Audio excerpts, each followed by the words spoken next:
ചാലക്കുടി താലൂക്ക് ആശുപത്രിയിൽ ചികിത്സയ്ക്കിടെ മരണപ്പെട്ട യുവാവിന്റെ മരണത്തിന് ഉത്തരവാദികളായവർക്കെതിരെ അന്വേഷണം നടത്തി നിയമ നടപടി സ്വീകരിക്കണമെന്നാവശ്യപ്പെട്ട് പട്ടികജാതി ക്ഷേമ സമിതിയുടെ നേതൃത്വത്തിൽ താലൂക്ക് ഓഫീസിലേക്ക് മാർച്ചും ധർണയും സംഘടിപ്പിച്ചു.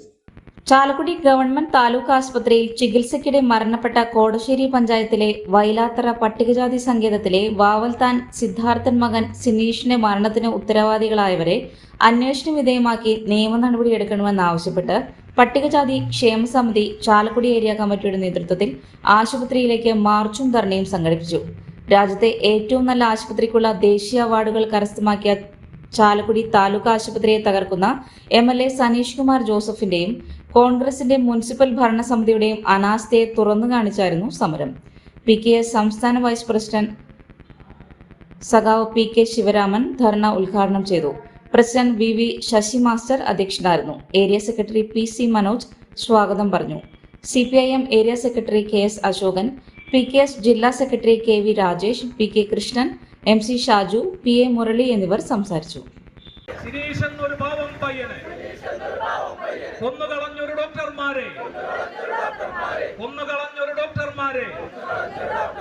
അറസ്റ്റ് ചെയ്ത് ജയിലിലടയ്ക്കുക. ചാലക്കുടിയിലെ ആശുപത്രി കേരളത്തിലെ സർക്കാർ സുന്ദരമാക്കിയ ആശുപത്രി നശിപ്പിക്കാൻ അനുവദിക്കും. ഏറ്റവും വികസിതമായ രാജ്യങ്ങളിലെ ആരോഗ്യ നിലവാരത്തിലേക്ക് കേരളത്തിലെ ആരോഗ്യ സംവിധാനം വളർന്നു വന്നിരിക്കുന്നു എന്ന പ്രശംസനീയമായ അഭിപ്രായങ്ങൾ രേഖപ്പെടുത്തുന്ന സന്ദർഭത്തിലാണ് നമ്മുടെ ഈ കേരളത്തിൽ ഇത്തരം അങ്ങേയറ്റം വേദനയുണ്ടാക്കുന്ന സംഭവങ്ങൾ ഉണ്ടായിക്കൊണ്ടിരിക്കുന്നത്. സിനീഷ് എന്ന് പറയുന്ന സാഹചര്യത്തെ സംബന്ധിച്ച്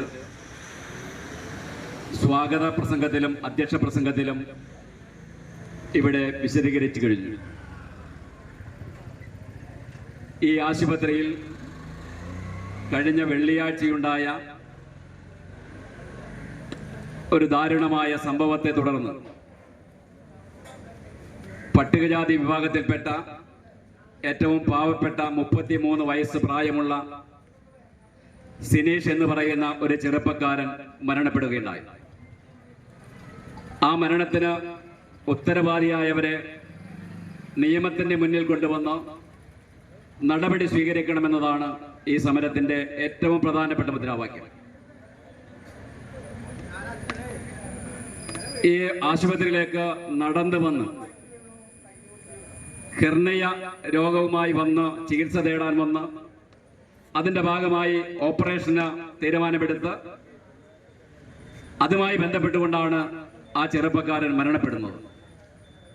ഡോക്ടർമാർ അനസ്തേഷ്യ കൊടുത്തതിൽ ഉണ്ടായ പിഴവാണ് എന്നതാണ് അതിന്റെ കാരണമായി നിൽക്കുന്നത്. അതുകൊണ്ട് ഡോക്ടർമാർ ഭാഗത്തു നിന്ന് ഉണ്ടായ ഇത്തരത്തിലുള്ള നിലപാട് അതുകൊണ്ട് അത് കുറ്റം ചെയ്തവരുടെ പേരിൽ നടപടി സ്വീകരിക്കണം.